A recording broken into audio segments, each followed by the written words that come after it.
Today, I'll tell you the unbelievable story of Olivia Bennett, a poor waitress whose single act of kindness pulled her into the dangerous world of New York's most powerful and ruthless man. The neon open sign of Eddie's Diner buzzed weakly against the humid summer night, casting a faint red glow onto the sidewalk of a quiet Brooklyn street. Olivia Bennett stepped outside, grateful to breathe in the relatively fresher air beyond the diner's greasy warmth.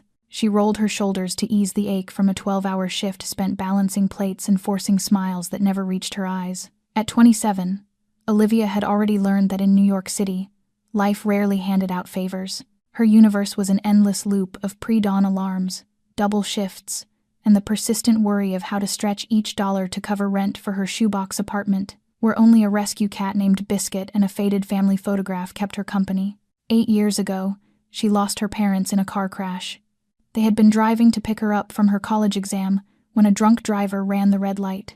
5 years ago, she watched her little sister Lily fade away in a hospital bed, leukemia stealing her breath while Olivia drowned in medical bills she could never pay. Now, she was 27, alone, and still paying off that debt. She paused under the flickering street lamp by the curb, tugging her thin cardigan tighter around her to ward off the slight midnight chill. Tonight had been particularly draining. The dinner rush spilled into midnight, with a surge of lonely regulars and drunk bar hoppers from the place next door. Now it was past 1 a.m., and the city's pulse had slowed to an eerie lull. Olivia glanced at her phone. 1:47 a.m. Damn. The last bus to her neighborhood had come and gone, which meant walking the 15 blocks home. She took a deep breath and started down the street, the tap of her worn sneakers echoing softly between darkened storefronts. The city never truly slept, but this part of Brooklyn at this hour felt deserted and a little dangerous. Olivia's route home took her through several quiet residential blocks and one stretch of shuttered warehouses. Normally, she didn't mind. She had grown used to the solitude and had her keys wedged between her fingers, just in case.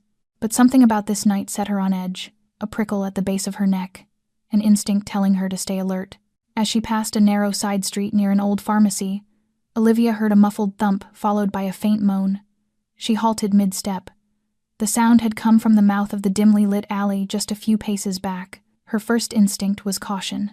At this hour, strange noises often meant trouble she couldn't afford. Yet, as she peered into the gloom, she noticed a figure on the ground, slumped against a lamppost. Olivia's heart kicked up its pace. Someone was lying on the sidewalk. For a moment, fear rooted her in place. New York had its share of passed-out drunks and homeless souls seeking rest, and intervening could invite unpredictability. But what if they were hurt? What if this person needed help? She thought of Lily, alone in that hospital bed, waiting for someone, anyone, to save her. Don't do it, Liv, she warned herself silently, recalling every horror story her coworkers traded about Good Samaritans getting robbed or worse. Still, she found her feet already moving off the main sidewalk toward the fallen figure. If you want to know what happens next, smash that like button and subscribe to the channel. Share this story with someone who loves a good drama, and stay tuned for the next part. Olivia moved closer, her heart hammering inside her chest. As her eyes adjusted to the dark, she realized it was not a drunk or a homeless man like she had first assumed. This was an older woman, maybe around 64 or 65, with silver hair cut short in a neat style that spoke of expensive, practiced elegance. She was wearing a deep navy suit, the kind of fabric Olivia had only ever seen behind the glass of high-end shops in Manhattan, where a single blazer could cost a whole month of her pay. Now the suit was smeared with sidewalk grime, one shoulder pulled crooked, as if she had gone down without time to brace herself. A glossy black high heel lay nearly 3 feet away, as though it had flown off when she collapsed. Olivia knelt beside the woman, not caring that the icy concrete seeped through the thin cloth of her work uniform pants. She gently set 2 fingers against the woman's neck, searching for a pulse. Weak, so weak. But there, Olivia leaned in closer and caught the faintest breath slipping past the woman's pale, dry lips. Alive, but clearly in danger. Her face looked washed out beneath the stuttering streetlight, eyes shut tight, the lines at her temples and across her forehead hinting at a woman who had smiled often in her life, yet now that face held only pain and helplessness. Olivia pulled off her own flimsy cardigan and laid it carefully over the woman's chest to keep her warm. It was only a thin layer of cloth, but in the late-night chill, anything could matter. That was when Olivia's gaze drifted to the dark brown leather handbag tipped over beside her. Its contents had spilled out, scattered across the pavement. A few credit cards, a deep red lipstick, a small wallet, and a clear plastic pill case holding tablets Olivia did not recognize. But one item made her stop. A pale cream card. Thick, high-quality paper she could almost feel the weight of before she touched it. She picked it up and turned it back and forth under the weak light. On the front, simple embossed lettering appeared, restrained yet commanding. No title, no company, only a name and a phone number. Vincent Romano. Olivia read the name again, her lips shaping each syllable. Vincent Romano. Why did it sound so familiar? She frowned, rummaging through her own tired memory. And then it hit her like lightning. The news clips on the television in the diner, the whispered conversations between cooks during break. Names spoken with a mix of curiosity and fear. Romano, one of the most powerful families in New York. Not powerful in the way politicians or ordinary business magnates were powerful. This was the kind of power people did not say out loud, only murmured about when they thought no one was listening. Mafia. The word rang in Olivia's mind like an alarm bell. She flipped the card over, and on the back, written in an elegant slanting hand, was the line that made everything click. In case of emergency, this was her emergency contact. And Vincent Romano, whoever he was clearly the most important person in her life. Maybe her son, maybe her grandson, but without a doubt, the one she trusted most when danger found her. Olivia looked down at the unconscious woman, then back at the card in her hand, then at the phone in her pocket. Her first instinct was to call 911. That was what anyone would do. But then she remembered where she was. The industrial edge of Brooklyn, where ambulances were notorious for arriving late, where a 15-minute wait could turn into 30, even 45 if the night was heavy with other emergencies. And looking at this woman, Olivia was not sure she had that kind of time. If Vincent Romano was listed for emergencies, maybe he could get help faster. Maybe he had a private doctor. Maybe he had resources Olivia could not begin to imagine. And maybe that was exactly why she carried this card. Olivia's hand trembled as she pulled out her phone. She hesitated for a moment, her finger hovering between the keypad and the emergency call icon. Then she drew a long breath, tapped in each number from the card, and pressed call. The ring sounded. Once, twice. Olivia held her breath. And then, before a third ring could come through, someone answered. A man's voice came down the line, low, cold, and carrying an authority so sharp Olivia felt as if the air around her had dropped a few degrees. No greeting, no polite small talk. Only 3 words, spoken like an order. Who is this? Olivia swallowed hard, her throat suddenly so dry it felt as if she had just swallowed sand. That voice, only 3 words, and yet it carried the weight of power, spilling through her cheap phone as if the device itself were too small to contain it. She drew in a breath and tried to keep her voice from shaking too much. My name is Olivia, she said quickly, the words stumbling slightly. I found a woman unconscious on the sidewalk. She had your card in her handbag. I think she might be your mother. Silence. A stretch of silence that was probably only a few seconds, but to Olivia, it lasted an entire lifetime. She could almost hear the air turning solid on the other end of the line. Then the voice returned, but it was different now, sharper, colder, like a blade fresh off the stone. What happened? Where is she? I do not know what happened, Olivia answered, her eyes flicking down to the woman still lying unconscious. I was walking home after my shift and I heard a sound. She was already here when I got to her. Maybe she fell. Maybe it was a stroke or something with her heart. I'm not sure. We are near Atlantic Avenue, by the old pharmacy on 3rd Street. Is she breathing? The man cut in, with no patience for extra details. Yes, Olivia said at once. Very weak, but yes. Her pulse is weak too. She bent closer to check again, pressing her fingers to the woman's neck to be certain. She is alive, but she needs help right now. A hard exhale came through the line, as if the man were trying to hold back a storm that was screaming inside him. Then his voice came again, and this time it was an order, each word fired out clean and final as bullets. Listen to me. Do not move. Stay right there with her. Do not call anyone else. Do not let anyone come near her. I will be there in 8 minutes. 8 minutes, Olivia repeated like a parrot, not sure she had heard him right. But the road from here to... She did not even finish the sentence before the line went dead. He hung up, no waiting for her confirmation, no asking whether she agreed. He simply gave commands and disappeared. Olivia stared at the phone in her hand, the screen dark now, reflecting her own exhausted, bewildered face. Who had she just spoken to? And why did it feel as if she had stepped into a world she did not belong in? But she had no time to think. The woman beside her was still unconscious, and Olivia had promised to stay. Even if she had not truly promised, not exactly, more like she had been ordered, it did not matter. She would not leave. She could not leave. 8 minutes crawled past like 8 hours. Olivia stayed beside the woman, one hand holding the cardigan in place over her chest, the other checking her pulse and breath now and then. She spoke to her, even though she knew the woman could not hear. Meaningless whispers, meant to steady Olivia more than anyone else. You are going to be all right. Someone is coming. You are going to be fine. Around them, the alley remained dark and still, not a single passerby, not a sound except the wind worrying at loose trash and the tired buzzing of a dying streetlight. Olivia had never felt so alone, and she had never felt so determined. She would not let this woman be alone. Then she heard it. Engines, not one, several. The roar of powerful motors rushing in at a speed Olivia was certain was well beyond anything legal. She lifted her head just as 3 glossy black SUVs swung onto the street and screeched to a stop only a few feet from her. Doors opened almost at the same time. Men stepped out, all of them in black suits, moving with the precision and discipline of people who had been trained for moments exactly like this. Olivia counted at least 6, maybe 7, but she could not be sure because they moved so fast. She saw it right away, the bulges under their jackets, weapons, all of them armed. Her heart thrashed, but she did not run. She had said she would stay, and she would keep that promise, even if it meant facing whatever was coming. The men fanned out, enclosing the area as if setting up a security ring. Then the line of them shifted and parted, making room for one man to step forward. Olivia saw him and forgot how to breathe.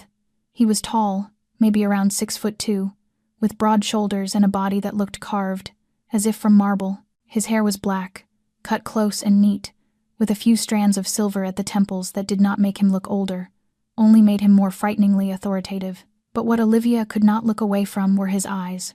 Gray, cold, like steel tempered in ice.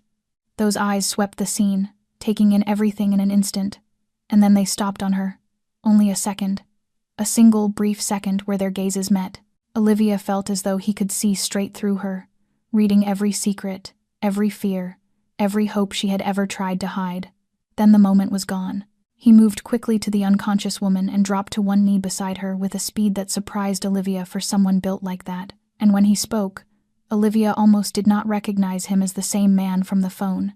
His voice softened, turned gentle, full of worry and love.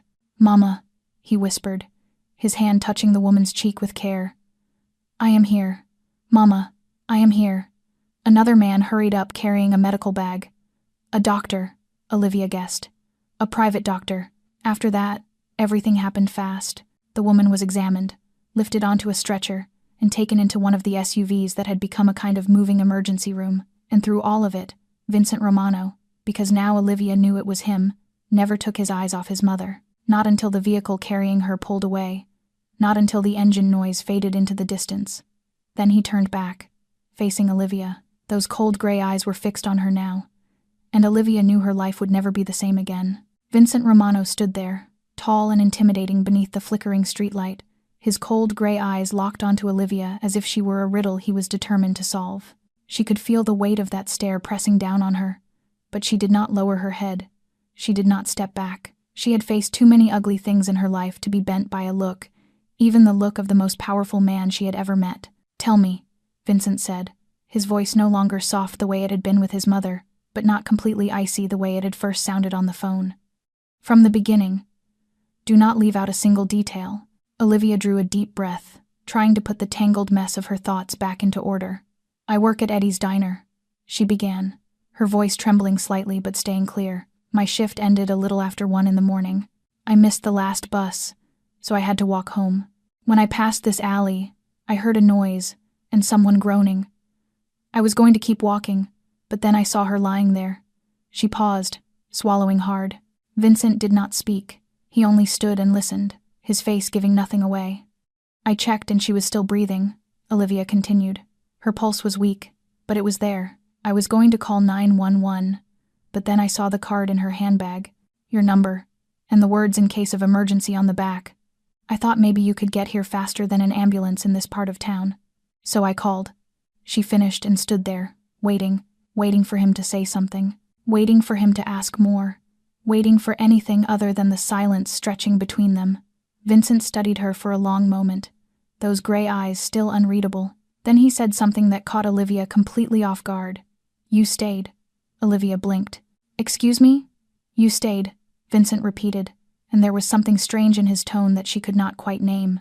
Most people would have run. They would have called 911 from a distance and disappeared before anyone arrived. They would not have wanted to get involved. But you stayed. You covered her with your sweater. You checked her pulse and her breathing. You waited. Olivia did not know what to say. She only gave a small shrug, a simple gesture she hoped would hide the confusion rolling inside her. I could not leave her there alone. No one deserves to be abandoned like that. Something flickered across Vincent's eyes, too fast for Olivia to catch. Then he reached into his suit jacket and pulled out a black leather wallet. Olivia watched him open it, and her heart sank when she saw the thick stack of cash inside, all $100 bills. So many of them it looked like it could equal 3 months of her pay. Vincent peeled off a substantial portion and held it out toward her. This is my thanks, he said, his voice slipping back into that cold, businesslike calm. For your help tonight. Olivia stared at the money in his hand, at those $100 bills calling to her like a promise of easier breathing. She thought about the pile of bills waiting in her apartment, thought about the hospital debt still sitting heavy on her shoulders, thought about the worn shoes on her feet. Then she shook her head. No, thank you. Vincent lifted an eyebrow, clearly unused to being refused. You are refusing my money? I am refusing your money, Olivia confirmed, her voice steadier than she expected. I did not do this for money. I did it because it was the right thing to do. She needed help and I was there. That is all. I do not need to be paid for being decent. A strange silence settled between them. Vincent still held the money, as if he did not know what to do with it. Olivia guessed this was probably the first time in his life anyone had turned down his cash, and she almost wanted to laugh at the rare confusion on a face that looked built for cold control. At last, Vincent slid the money back into his wallet, moving slowly, as if he were still trying to understand what had just happened. He looked at her again, and Olivia could have sworn she saw something like respect pass through those gray eyes. Marco, Vincent called, never taking his gaze off Olivia. One of the men in black stepped forward immediately. Yes, boss. Take her home. Safe. Vincent finally turned away and walked toward the SUV waiting nearby. But before he got in, he stopped and looked back over his shoulder. What is your name? Olivia, she answered. Olivia Bennett. Vincent did not say anything else. He only gave a slight nod, then disappeared into the vehicle. The door shut, and the SUV tore off into the night, leaving Olivia standing there with the man named Marco. Their vehicle was the last SUV still there. Marco opened the rear door for her, polite but not overly friendly. Please. Olivia hesitated for a second, then climbed in. The inside was so luxurious it made her feel out of place, as if she were a smear on pure cream leather. She sat in silence as the SUV began to move, trying not to touch anything. Your address? Marco asked from the front seat.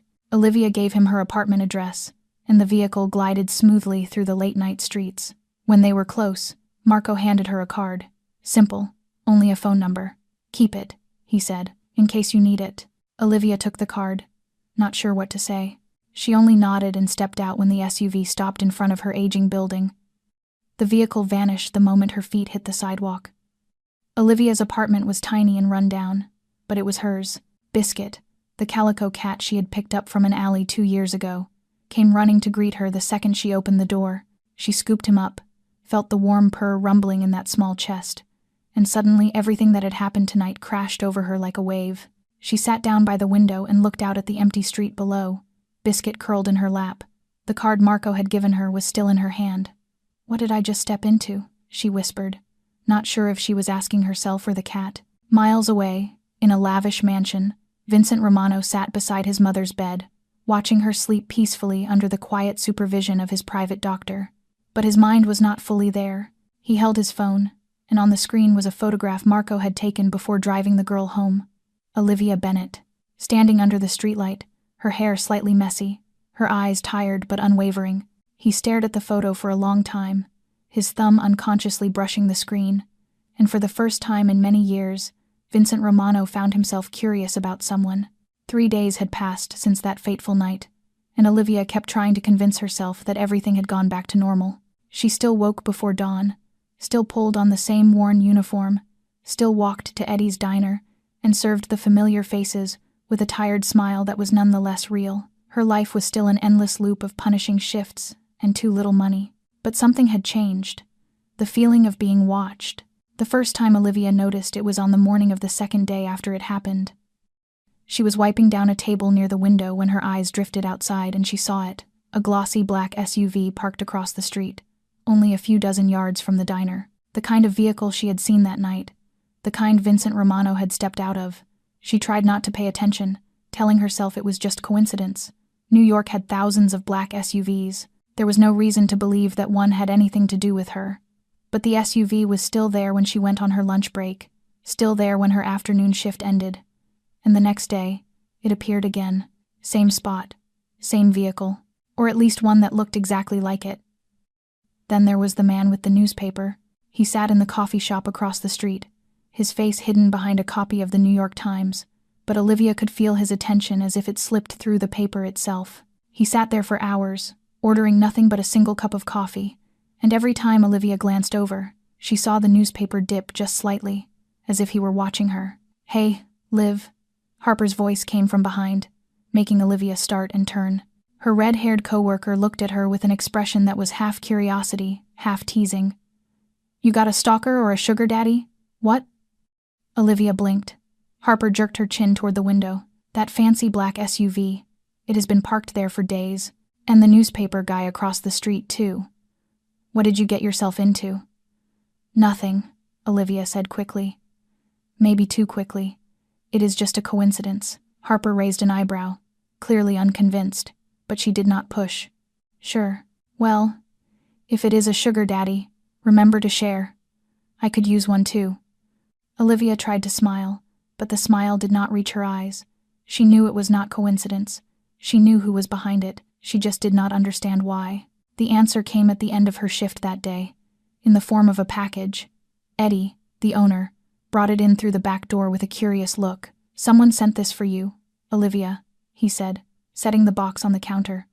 "No return name, just yours." Olivia stared at it, her heart picking up speed. She opened it under Harper and Eddie's watchful eyes. Inside, nestled neatly in white tissue paper, was a pair of sneakers, not the cheap kind she usually bought from discount stores.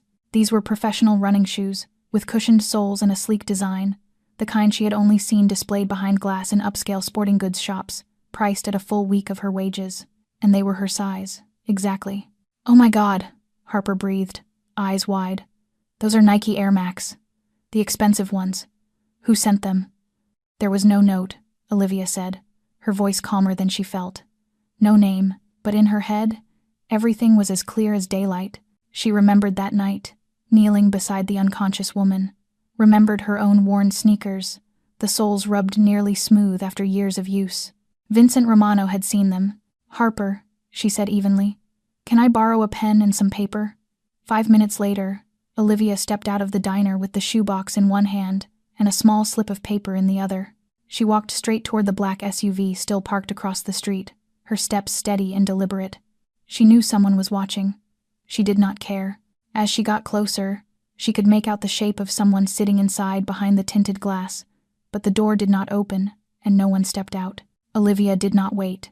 She set the shoebox down right in front of the vehicle's door, laid the note on top, then turned and walked away without looking back. On the paper, her handwriting was clear and firm. "Thank you, but I do not need charity. If you want to talk, come yourself. O.B." Not far away, in an office high above Manhattan, Vincent Romano received a message from his people only minutes later. He opened the attached image, a photograph of the shoebox and the note, and read the words. One corner of his mouth lifted, a smile so rare Marco, standing across from him, almost did not recognize it. "She has guts, boss," Marco said, his tone edged with admiration. Vincent did not answer right away. He read the message again, especially the last line. "If you want to talk, come yourself." This was the second time that girl had refused him. The second time she had not bowed to his money or his power. The second time she had surprised him. And Vincent Romano, the man New York feared, found that he was not angry. He was entertained. "Yeah," he said at last, rising from the leather chair. "She does." He reached for the coat hanging on its hook and swung it onto his shoulders with a decisive motion. Marco watched him, eyebrows lifting. "Where are you going, boss?" Vincent did not look back, but Marco could hear the smile in his voice. "She wants me to come myself, so I will." The bell over the door of Eddie's diner rang at 4 in the afternoon, right in the dead stretch between the lunch crowd and the dinner rush. Olivia was wiping down the counter with her back to the entrance, so she did not see who walked in, but she felt it. The air inside the diner shifted, as if someone had pulled the oxygen right out of the room. The low hum of conversation from the few customers at their booths fell silent. Even the clink of forks against plates stopped. She turned, and her heart seemed to miss a beat. Vincent Romano stood there, framed in the doorway, tall and commanding as if the whole world had been built to lower its eyes for him. But what startled Olivia most was that he had come alone. No Marco, no black-suited entourage, no SUV idling at the curb with its engine already running. Just him, in a dark gray shirt and black slacks, simpler than the expensive suit he had worn that night, but still carrying a kind of unmistakable authority. His gray eyes swept the diner, met Olivia's gaze for an instant. Then he walked toward the farthest corner and sat at an empty table with a clear view of both the front door and the back. The seat of someone who stayed alert. The seat of someone with enemies. Harper appeared beside Olivia, her eyes round as coins. "Oh my God," she whispered. "Who is that? He looks like he just walked out of The Godfather." Olivia did not answer. She drew a slow breath, smoothed her apron, pulled her order pad from her pocket, and walked toward Vincent's table. She could feel Harper's stare burning into her back, along with Eddie's from the kitchen and the curious looks of a few customers. She did not care. She had faced this man in the dark, beside a dying woman. She could face him in daylight, in her own diner. "Black coffee," she said when she reached his table, her tone calm, as if she were serving any other customer. "Anything else?" Vincent looked up at her, and Olivia could have sworn she saw a flicker of amusement pass through those cold gray eyes. "Sit down." It was not an invitation. It was an order, the kind of order Olivia guessed no one dared refuse. "I am working," she said, not flinching. "I will pay for your time," Vincent replied, as if that settled everything, as if money were the answer to every problem. Olivia felt that familiar fire flare in her chest. She met his eyes without lowering her gaze, without stepping back. "Do you still not understand?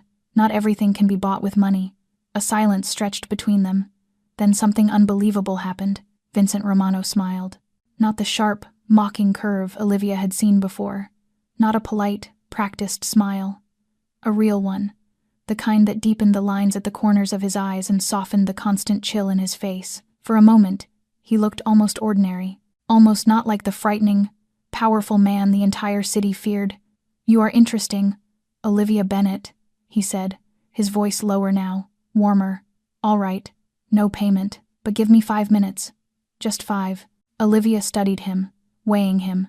Then she sighed, pulled out the chair across from him, and sat down, setting her order pad on the table. 5 minutes. Vincent nodded as if he had won something significant. And maybe, for a man like him, getting someone to agree without threats or bribery really was a victory. "First," he began, "I want to apologize." Olivia could not hide her surprise. "Apologize for what?" "For having someone watch you without telling you." He admitted it plainly, without excuses, without dodging. "And for the shoes. I thought it was a way to say thank you, but clearly I was wrong." Olivia blinked. She had not expected an apology. She expected it even less when she realized it sounded sincere. "Why?" she asked, the question that had been burning in her mind for days.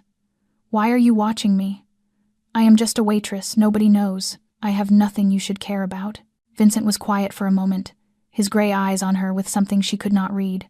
Then he spoke, his voice low. "To protect you." "Protect me?" Olivia did not bother to hide her skepticism. "From what?" He did not answer right away. She saw a shadow pass through his eyes, something close to pain, to a weariness she never would have expected in a man like him.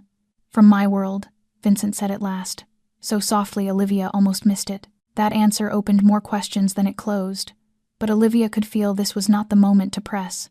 Instead, she only gave a small nod, accepting what he was willing to share. Vincent looked at her for another beat, then continued, "My mother wants to meet you.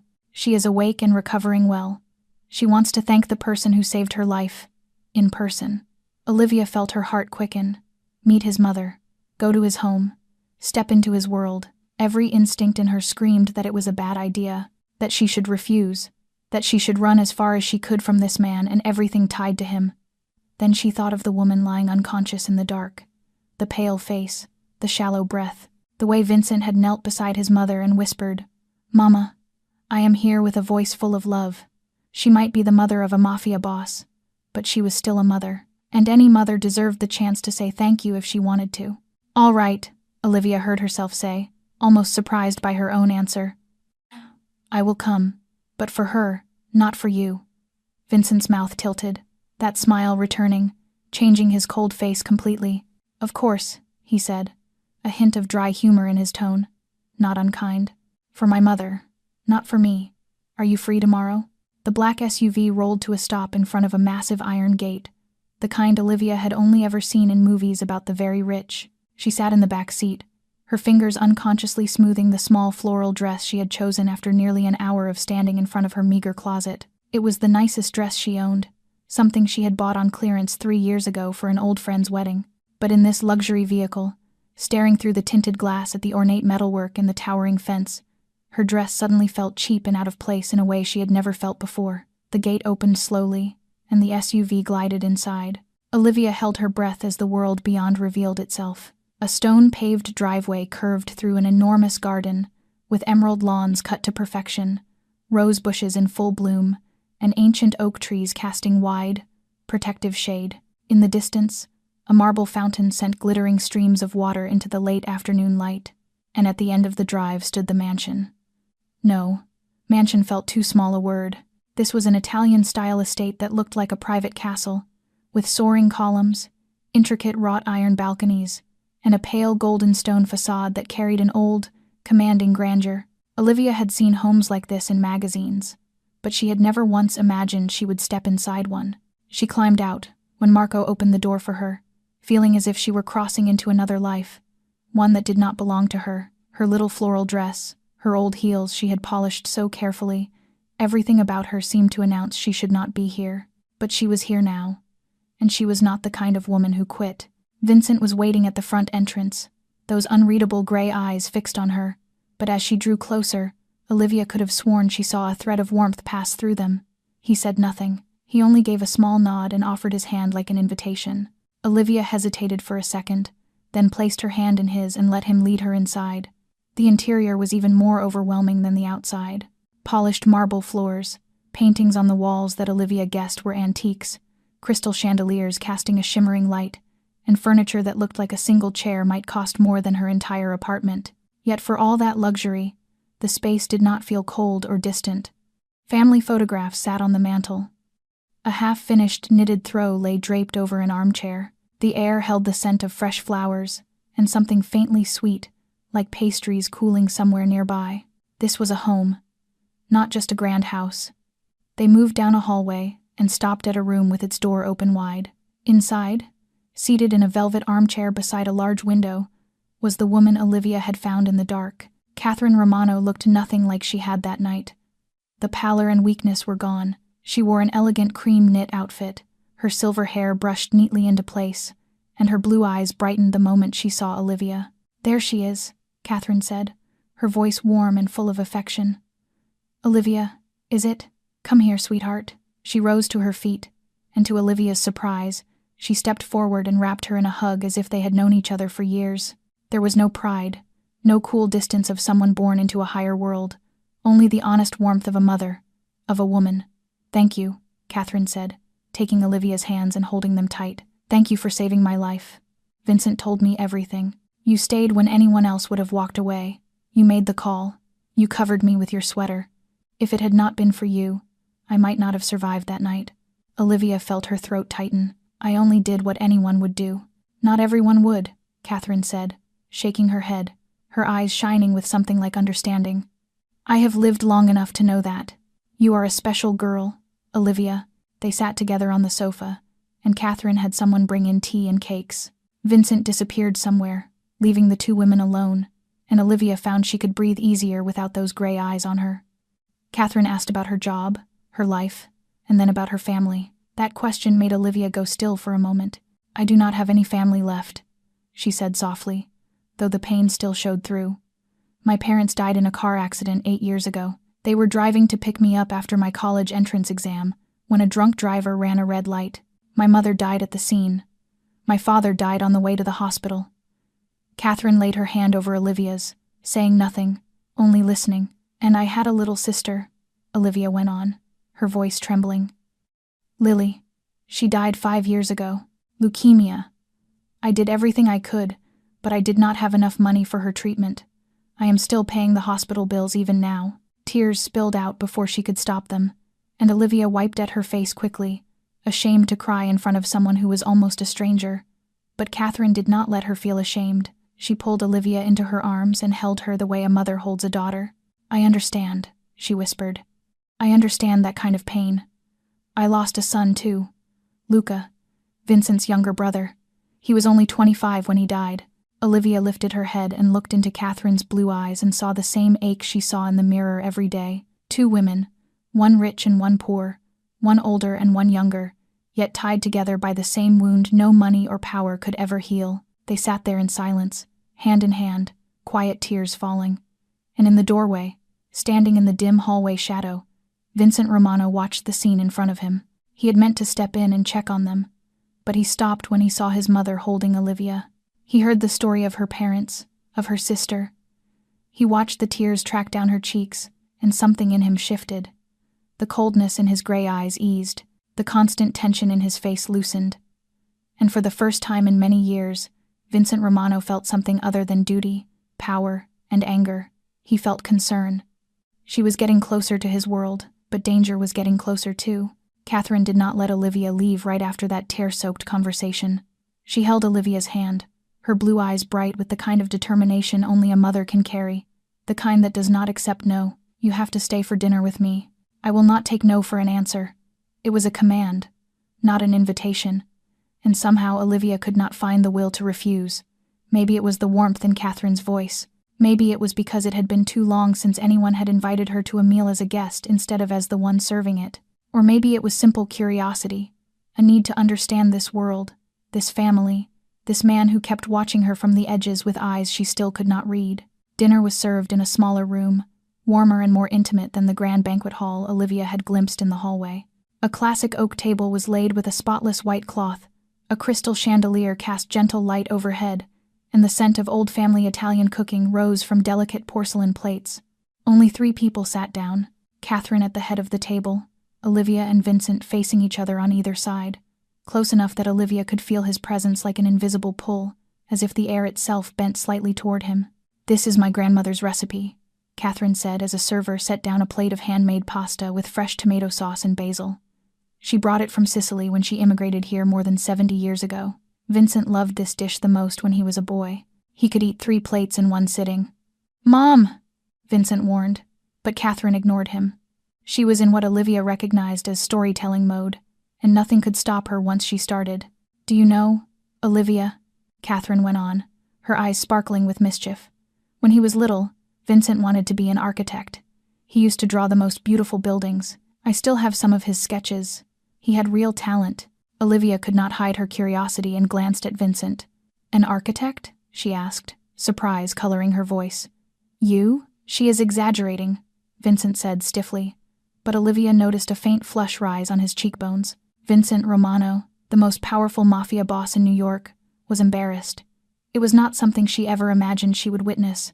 "I am not exaggerating at all," Catherine shot back. "You could have built the most beautiful buildings in this city if you had chosen that path. But life had other plans." "Mom," Vincent said, and this time his voice carried something else, something softer and more painful. A brief silence passed over the table, and Olivia understood that behind the story of a childhood dream was a harsher reality. Vincent had not chosen this life. This life had chosen him, but Catherine did not let the heaviness linger. She quickly shifted to another story, this one about how terrified Vincent had been of dogs when he was small. He once ran inside and hid under the bed for 2 hours because of the neighbor's chihuahua, she chuckled. A tiny little chihuahua. And this time, Olivia could not hold it in. She laughed. A real laugh, from deep in her chest, the kind of laugh she had forgotten the feeling of a long time ago. She laughed until tears gathered at the corners of her eyes, and when she finally lifted her head, she caught Vincent looking at her. Not the way he had looked before, measuring her, reading her. He looked at her as if she had done something extraordinary, as if her laughter was the most precious sound he had heard in years. And in that moment, the cold gray eyes of Vincent Romano were not cold anymore. After dinner, Catherine excused herself to rest early. Still recovering, she hugged Olivia tight and made her promise she would come back to visit. Vincent walked Olivia out into the garden while they waited for Marco to bring the car around. The garden at night looked like a painting, moonlight falling over rose bushes and the faint scent of jasmine drifting through the air. They walked side by side in silence for a while, until Vincent spoke. "Tell me about Lily." Olivia stopped, startled by the sudden question, but there was something in his voice, a rare sincerity, that kept her from refusing. She paused and drew a breath. When she passed, she held my hand and told me not to cry. She said I had done everything I could, that I was the best sister in the world, that I had to keep living. Vincent did not offer easy comfort. He did not say everything would be fine, or that time would heal the wound. He only stood there and listened, and when Olivia finished, he said something she did not expect. "You are stronger than you think." Olivia shook her head. "I did not have a choice." "That is the definition of strength," Vincent replied, his voice low, filled with understanding. "Keep going when there is no other choice." They stood there a little longer in a quiet, comfortable silence, two strangers who had somehow shared the deepest parts of themselves. Then, the SUV appeared at the end of the path, and the moment ended. Vincent walked Olivia to the car and opened the door for her. But before she climbed in, he stopped and said something that froze her in place. "You should stay away from me." He was warning her off. Olivia stood frozen beside the open car door, not sure she had heard him correctly. She turned to face Vincent, her brows drawn tight with confusion. "Why?" she asked plainly. "You invited me here. You let your mother insist I stay for dinner. You just asked me about my sister, and now you are telling me to stay away?" Vincent did not answer right away. He stood there, tall and dangerous beneath the moonlight, but something in those gray eyes made Olivia feel the conflict inside him, as if he were fighting with himself. At last he exhaled, a heavy sound that seemed to carry the weight of the world. "Do you know who I am?" he asked, his voice low. "Truly know?" "I know you are Vincent Romano," Olivia said. "I know you are rich and powerful. I am guessing you did not make your money selling flowers or running a charity." A bitter smile flickered across Vincent's mouth. "My father was Don Romano. He built this empire from nothing when he first came to America. An empire built with blood, with tears, with things you do not want to know. When he died 10 years ago, I inherited all of it. Not because I wanted to, because I did not have a choice." He paused, his gaze fixed on Olivia. "I have enemies, a lot of enemies. People who want me dead, who want to take everything I have. They will not hesitate to hurt anyone close to me to get what they want. My brother, Luca." He stopped, his voice catching for the briefest moment. "He died because he was too close to me. Because he was my brother." Olivia felt a sharp ache in her chest at that. She had heard Luca's name in Catherine's story, but now she understood the true reason beneath his death. "Anyone close to me becomes a target," Vincent continued, his voice cold but threaded with pain. "My mother has to live with security around the clock. I do not have friends. I do not have a girlfriend. I do not have anyone except people who are paid to stand beside me. Because anyone who comes near can get hurt. Or worse." He stepped closer, those gray eyes searching her face as if looking for something. "You are a good person, Olivia. You saved my mother without asking for a cent. You refused my money. You looked me in the eye when you spoke. You are not like anyone I have ever met. And that is exactly why you should stay away. Because I do not want to see you get hurt." Vincent finished, and his voice was almost a plea. A long silence opened between them. The night wind moved softly, carrying jasmine from the garden, but Olivia barely felt it. She only looked into Vincent's eyes, into the shadow, and the pain he was trying to hide, and she made a decision. "I have lost enough people to know how short life is," she said, her voice steady and clear. "My parents were taken in an accident no one saw coming. My sister was taken even after I did everything I could to save her. I learned that life does not wait for anyone, and fear does not save anyone." Vincent stared at her, his eyes widening slightly, as if he could not believe what he was hearing. Olivia went on, her voice growing stronger. "I am not going to live in fear, but I am not stupid either. I know your world is dangerous. I know there are risks, but that is my decision to make, not yours." She stepped closer, lifting her chin so she could look him straight in the eye, without a trace of fear. "If you want me to leave, I will leave. But say it. Say you want me gone. Do not decide for me by pretending you are doing it for my own good." Vincent stood still, silent, his gray eyes locked on hers, and Olivia could have sworn something shifted in that look. Surprise, admiration, and maybe something deeper she did not dare name. "No one talks to me like that," Vincent said at last, his voice rougher than before. "Not ever." "Well, someone just did," Olivia replied, a small smile brushing her mouth. They stood there a little longer in a strange silence that did not feel uncomfortable at all. Then Vincent nodded, a small gesture that carried weight. He did not send her away. He did not tell her she had to leave. He only stepped back and opened the car door wider for her. "Marco will take you home safely," he said, his voice settling back into calm. "We will talk again, if you want." Olivia nodded and got into the SUV, feeling Vincent's gaze on her until the door closed. Inside, as the vehicle rolled through the iron gate and out of the estate, Olivia asked herself a question she could not answer. Why was she not afraid? She had just heard Vincent Romano, a Mafia boss, speak of blood and enemies and danger. She had just been warned that anyone close to him could die. And what had she done? Challenged him, told him not to decide for her. She was either very brave or very foolish. She did not yet know which. Back at the Romano estate, Vincent stood at the front entrance and watched the SUV until it disappeared beyond the gate. He remained there a long time after, in the late-night darkness, thinking about the girl who had looked him in the eye and said she did not live in fear. Olivia Bennett. She would be his death, or maybe she would be his salvation. He did not yet know which. She is not afraid, but she should be. In the days that followed, Vincent Romano began showing up at Eddie's diner like it was a habit.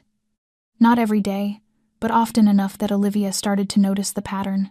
Tuesday, Thursday, Sunday, always in the late afternoon, when the place was at its emptiest. Always the same seat, the farthest corner with a clear line of sight to both doors. Always black coffee, no sugar, no milk, and always alone, no entourage. The first time he came back after that night, Olivia felt uneasy. She did not know how she was supposed to treat him.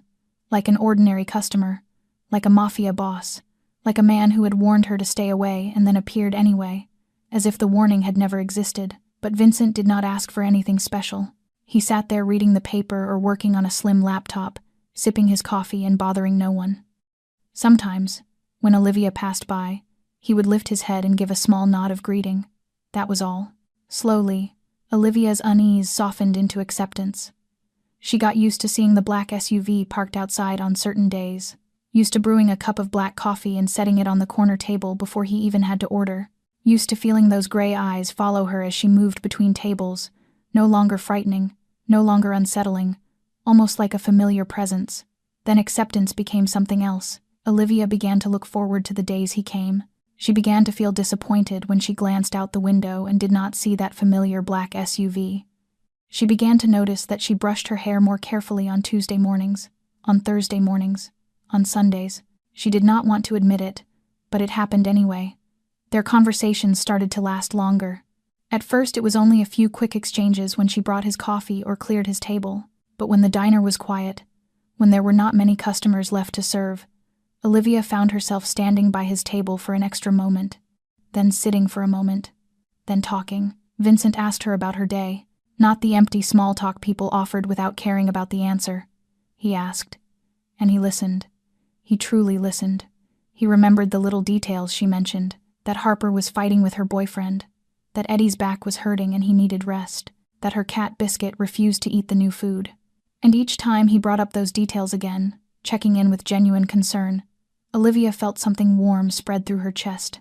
Miles away at the Romano estate, Marco Santini was watching a change he had never seen in more than a decade of working for Vincent. His boss was less tense, less quick to anger. Once, Marco even heard Vincent whistle as he walked down the hallway, a sound Marco had never imagined he would hear from that man. Catherine noticed too.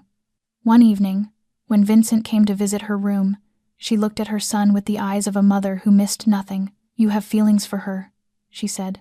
Not a question, a statement. Vincent did not answer right away. He looked out the window, those gray eyes distant. And when he turned back, he did not deny it. That said everything. One night in late August, rain came down without warning. Not the soft, romantic movie rain, but the kind of New York downpour that could soak you through in seconds. Olivia finished her shift at 11 at night and stood in the doorway, staring out at the thick curtain of water with quiet despair. She did not have an umbrella. She never remembered an umbrella. And the last bus had come and gone long ago. She was trying to figure out how fast she could run when a familiar black SUV slid up to the curb. The back door opened, and Vincent stepped out holding a large black umbrella. He did not speak. He only walked to her and held the umbrella over her, letting half his own body get drenched in the rain. Olivia stared at him, her heart stumbling. "What are you doing here?" she asked, her voice almost lost under the roar of the rain. "It is raining," Vincent replied simply, as if that explained everything. "You do not have an umbrella." They walked to the vehicle in silence, shoulder to shoulder under the umbrella, and Olivia felt heat radiating from him even in the cold. Inside the SUV, she gave him her address, and they sat close in the dim glow of city lights sliding past the windows. When the car stopped in front of her worn building, Vincent got out and walked her all the way to the door, the umbrella still shielding her while his shoulder soaked through. They stood there, at her entrance, the rain falling around them like a wall of water. Then Vincent lifted his hand, his fingers brushing her cheek, so gentle Olivia forgot how to breathe, but he pulled back as if he had touched fire. Something crossed his eyes, maybe restraint, maybe fear. "Good night, Olivia," he said, his voice low. It was the first time he had said her name like that. Not Miss Bennett, not Waitress, but Olivia, just Olivia. She swallowed, feeling her name on his tongue like a caress. "Good night," she replied, and then, before she could think, she added, "Vincent." He paused, his gray eyes holding hers with something she did not dare name. Then he gave a slight nod, turned, and walked away into the rain. Olivia watched until the SUV disappeared at the end of the street. She touched her cheek where his fingers had been, and realized she was smiling. They both knew something was changing. Something bigger than friendship, more dangerous than safety. But they did not know the darkness was moving closer too, and it would not wait for them to be ready. While Olivia drifted into sleep with the image of gray eyes and the memory of fingers on her cheek, an emergency meeting was taking place in the most heavily guarded room of the Romano estate. Vincent sat at the head of the table, his face returned to its familiar coldness, his gray eyes sharp as razors. Around him were 5 of his most trusted men, the ones who had followed him through blood and fire, the ones he trusted with his life. Marco stood at his right, his expression tighter than usual. "News came in from Chicago this morning," Marco began, his voice heavy. "Nikolai Volkov has left his base. According to our source, he is on his way back to New York." The name landed in the room like a bomb. The air turned to ice, and Vincent felt a familiar fury ignite in his chest. Nikolai Volkov, the name he had prayed he would never have to hear again. 5 years ago, Volkov had been an ally of the Romano family. He and Vincent's father, Don Romano, had built an empire on the East Coast together, sharing territory and profit, but Volkov's greed had no limit. He wanted more.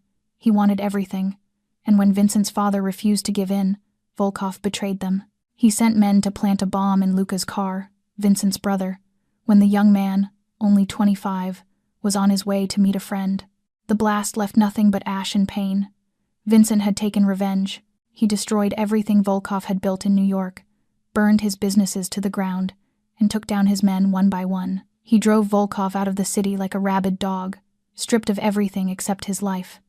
That had been Vincent's greatest mistake. He should have killed Volkov when he had the chance.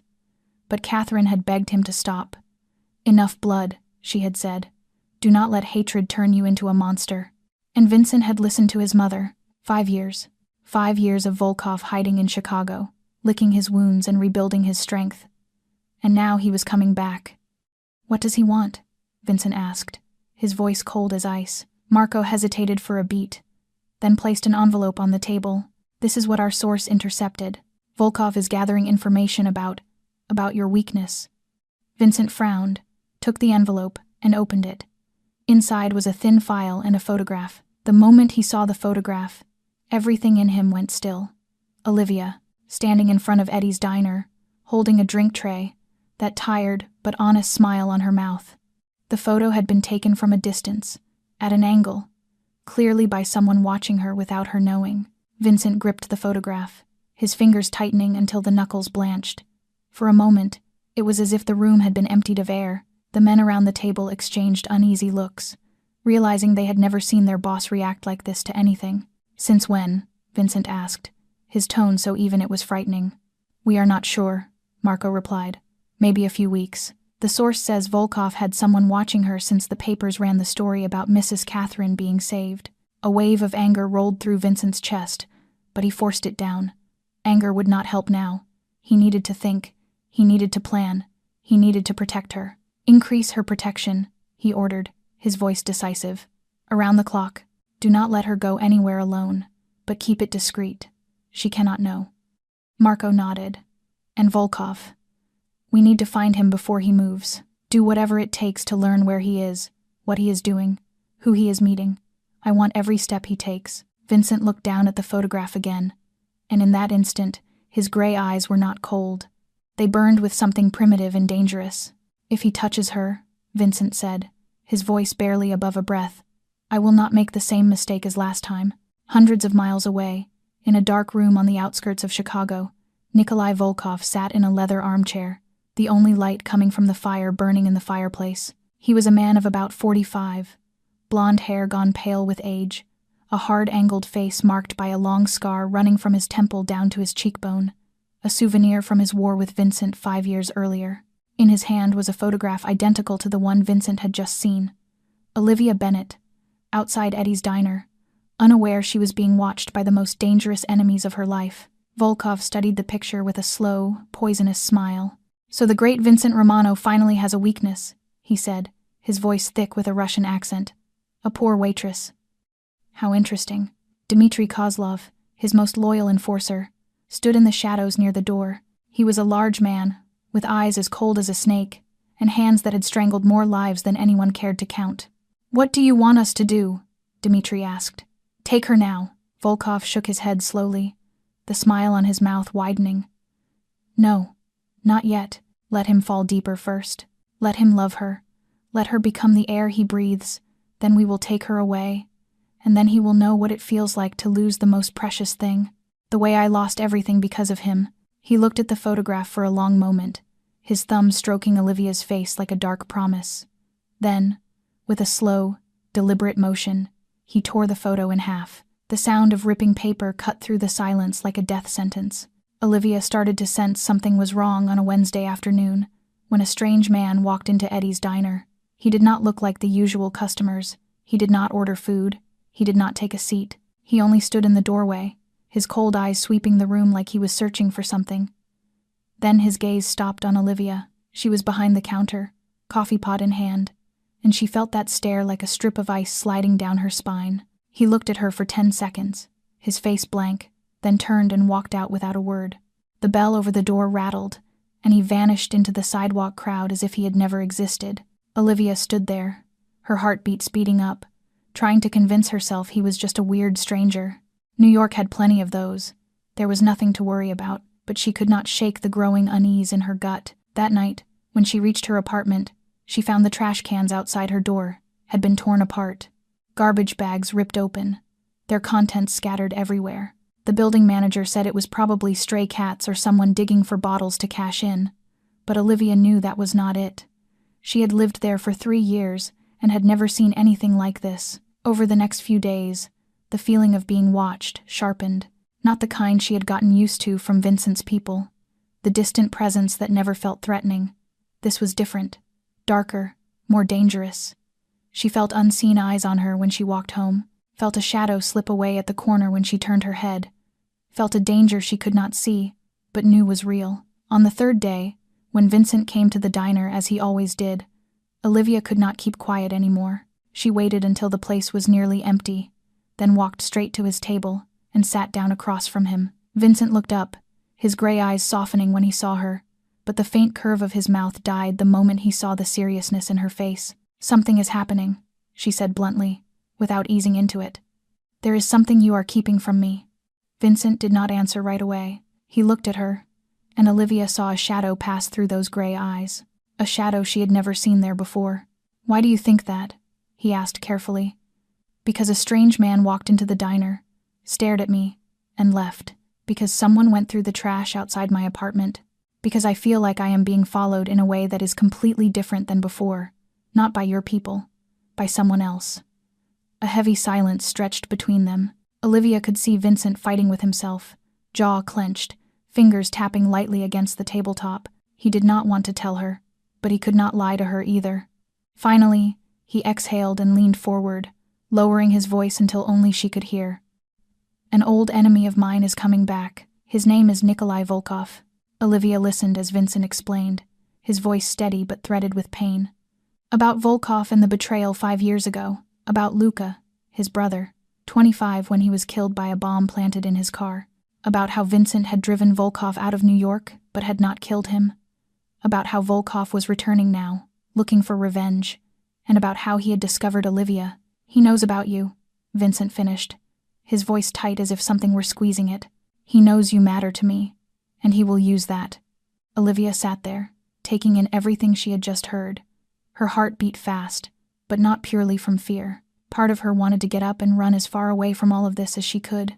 But another part, the larger part, the part that had faced the deaths of her parents and her sister without breaking, would not let her retreat. "You need to be more careful," Vincent said urgently. "Do not go out alone at night. Do not open your door to strangers. I will increase your protection, but you have to." "I told you already," Olivia cut in, her voice steady. "I do not live in fear." Vincent looked at her, something complicated, crossing his face. "You make me admire you and want to strangle you at the same time," he said, a note of helplessness in his tone. Olivia gave a small smile, a flicker of warmth in the tension. "I will take that as a compliment." They held each other's gaze in silence, and then Vincent did something Olivia did not expect. He stood, came around the table, and pulled her into his arms. The embrace was quick, almost awkward, as if he was not used to showing affection like this. But Olivia felt the strength in the arms around her, felt his warm breath against her ear, felt the fast beat of his heart against her chest. Then he let go, as quickly as he had held her, as if he were afraid that if he kept her any longer, she would disappear. "I will not let anything happen to you," Vincent said, his voice rougher than usual. It was not an empty promise, it was a vow. Olivia looked into his eyes and saw determination burning in that gray stare.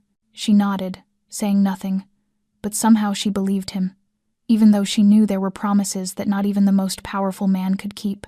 The package arrived on a Friday morning, when Eddie's diner was at its busiest, filled with customers grabbing breakfast before work. The delivery man said it was a gift for Olivia Bennett. No sender name, no return address, just a neat square cardboard box wrapped in plain brown paper. Harper was the one who took it and carried it over to Olivia with a curious look touched by teasing. "Somebody sent you a present," she said, setting the box on the counter, "probably from that mysterious guy who keeps coming in." Olivia stared at the box as unease rose in her chest.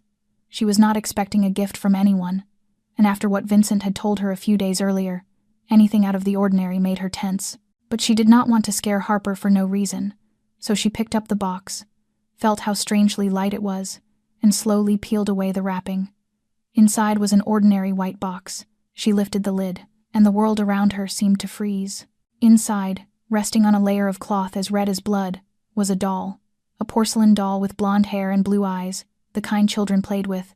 But this one was not whole. Its neck had been cut clean through, its head separated from its body, and in the torn place someone had stuffed a small strip of white paper. Olivia's hands shook as she pulled the paper free and smoothed it out with fingers she could not steady. On the paper, written in ink the color of fresh blood, were 2 words: "She's next." Harper's scream tore through the silence that had locked up Olivia's mind. Her coworker had seen what was inside the box and reacted on instinct, a sharp, horrified sound that echoed through the diner. After that, everything happened as if in a blurred dream. Customers jumped up in panic. Eddie rushed out from the kitchen. "Someone called the police," Harper sobbed. And Olivia stood there in the middle of it all, still holding the note with the 2 words that burned into her vision. "She's next. She was going to be next. Somehow, she found her phone in her pocket and dialed Vincent's number.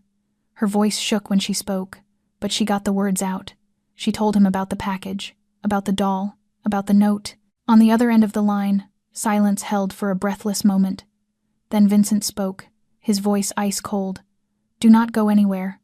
I am coming now." And the call ended. At the Romano estate, Marco Santini stood outside Vincent's office door and heard destruction from within. Glass shattering, wood breaking, the roar of a man who had lost control completely. In more than 10 years of serving Vincent Romano, Marco had never seen his boss like this. Vincent was cold, calculating, always perfectly in command of his emotions. But now he was tearing the room apart like a cornered animal. When Vincent finally stepped out, his face looked carved from stone, but his gray eyes burned with a fire Marco recognized as the promise of death to anyone who dared stand in the way. "Get the car ready," Vincent said, his voice so even it was frightening. "And call Richard. I want everything on Volkov. Everything." 20 minutes later, Vincent was at Eddie's diner. The police had already come and gone, taking the box as evidence, clearly not understanding its true weight. Vincent did not care about the police. He cared only about Olivia. She was sitting in the corner, her face pale, but her eyes still steady. When she saw Vincent, she stood and walked toward him. They did not speak at first. Vincent only looked her over, head to toe, as if checking that she was still whole. Then he spoke. "You are coming to stay at the estate, right now?" Olivia shook her head. "No." Vincent's brow tightened, clearly unused to being refused, especially in a moment like this. "Do you not understand?" he demanded, tension cutting his words. "Volkov is threatening to kill you. This is not a game." "I understand," Olivia said, her voice steadier than she felt. "But I cannot live in your mansion like a bird in a cage. I need my own space." They stared at each other, two wills colliding. And in the end, they reached a compromise. Olivia agreed to leave her apartment and move into one of Vincent's safe houses, a secure penthouse in Manhattan, with the most advanced security system money could buy. But she refused, absolutely, to quit her job. "That job is all I have left of my dignity," she said, her tone unshakable. "I lost my parents. I lost my sister. I lost my home. I will not lose one more thing because of fear." Vincent looked at her with an expression she could not read. Then he nodded, accepting her terms. "But you will have protection around the clock," he said, leaving no room for argument. "And you will not walk home alone again. Not ever." Olivia agreed. That night, in the unfamiliar penthouse with its white walls and minimalist furniture, Olivia stood at the window and stared out at the Manhattan skyline. City lights blinked below like an ocean of stars, beautiful and calm, the exact opposite of the storm churning inside her. She thought of the doll with its throat cut, of the note with its 2 blood-red words, of Nikolai Volkov, the enemy she had never met, who wanted her dead, and of Vincent, the man who had somehow become the center of her life in only a few short weeks. She knew the storm was coming. She just did not know if she was strong enough to survive it. The days that followed moved in a strange rhythm Olivia never expected. She thought she would feel suffocated living in an unfamiliar penthouse with guards posted outside the door at all hours. She thought she would go out of her mind with worry and fear. But the reality was nothing like that. Because Vincent came to see her every night. He showed up after her shift, usually around 8 or 9 in the evening, carrying bags of takeout from different restaurants across the city. "Tonight is Italian," he said on the first night, setting the containers on the table. "Tomorrow I will bring Thai. Do you like Thai food?" Olivia looked at him, surprised by a thoughtfulness she would never have expected from a Mafia boss. "I like any food I do not have to cook," she replied, and Vincent laughed. A real laugh she had never heard from him before. They ate dinner together on the sofa in front of the television, like 2 ordinary friends instead of a broke waitress and the most powerful man in New York. Olivia discovered Vincent had a secret love for nature documentaries. He could sit for hours watching lions hunt on the African plains or whales migrate across the ocean, and she saw the constant tension in his face ease in those moments. Another night, Olivia insisted on cooking instead of eating restaurant food. She found ingredients in the refrigerator, stocked by Vincent's staff, and made a simple pasta dish her mother had taught her. Vincent stood beside her in the small kitchen, awkward as a fish on dry land when she told him to chop an onion. "I have never cooked," he admitted, staring at the onion like it might be a timed explosive. "The Mafia boss is afraid of onions?" Olivia teased, and Vincent shot her a look of mock annoyance. "I am not afraid," I am just not used to it." She laughed and showed him how to hold the knife properly, her fingers brushing his by accident, and they both pretended they did not notice the way that moment lingered longer than it needed to. On nights like those, Olivia saw a different Vincent, a Vincent who smiled more, who spoke about the childhood dreams he had once had. When he wanted to be an architect, he talked about the buildings he used to sketch, about wanting to create something beautiful instead of destroying. He talked about his mother, about how she had held the family together through storms Olivia could barely imagine.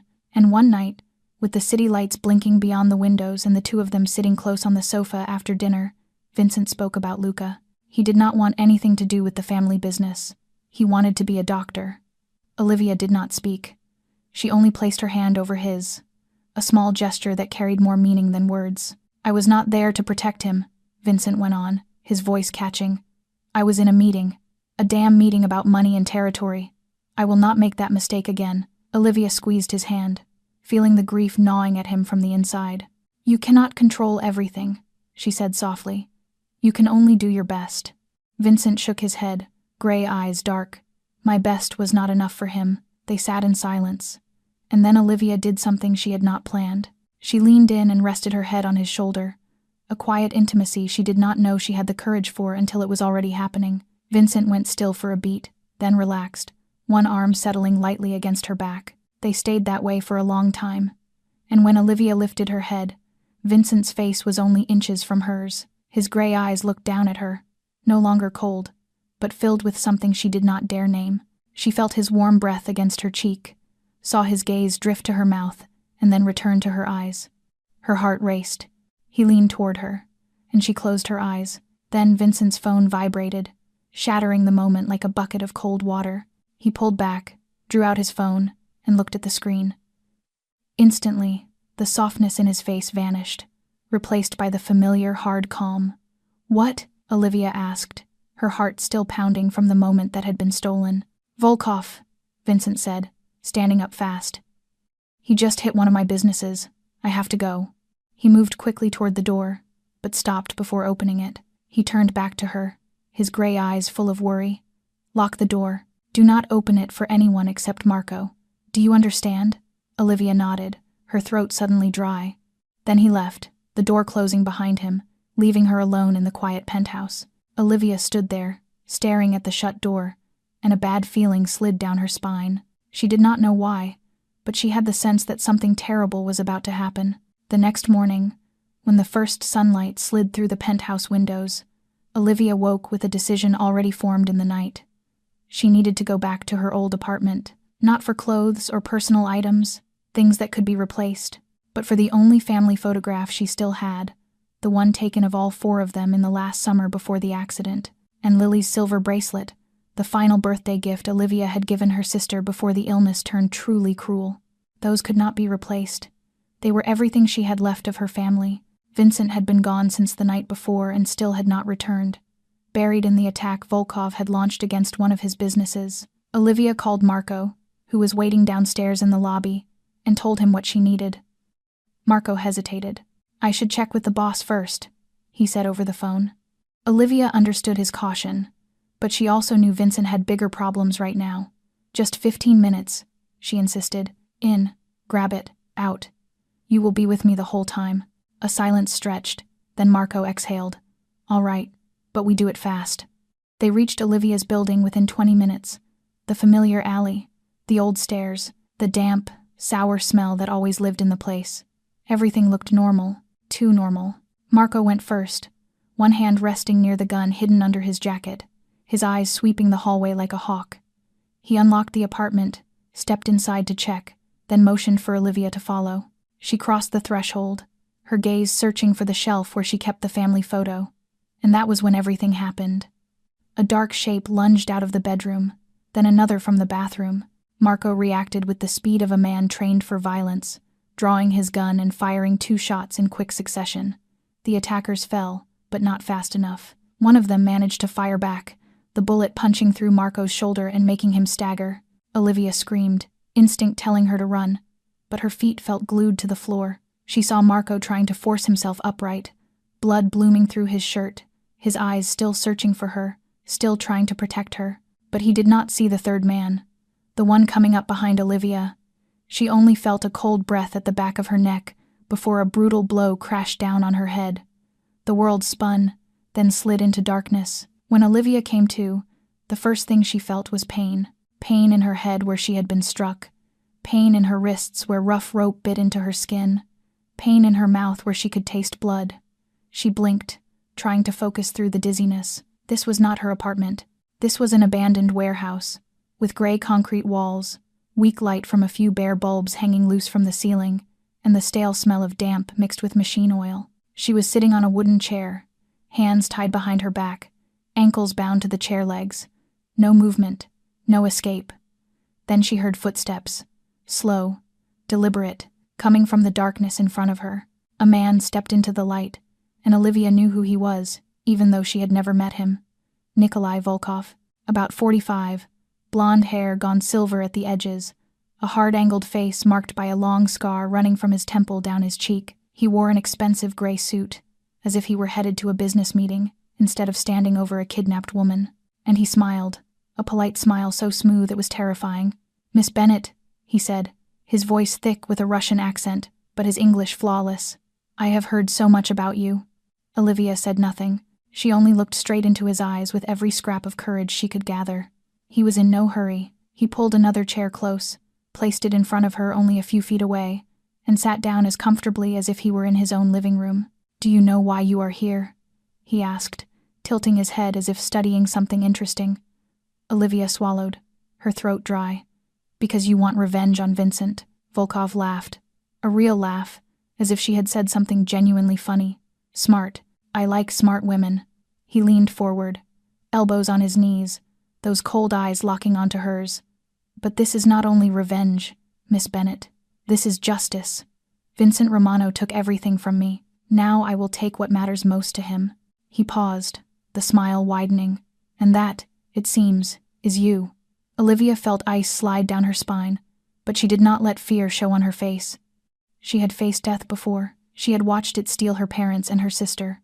She would not bow to it now. Volkov watched her for a long moment, as if weighing her reaction. Then he nodded, satisfied. "Brave. Good.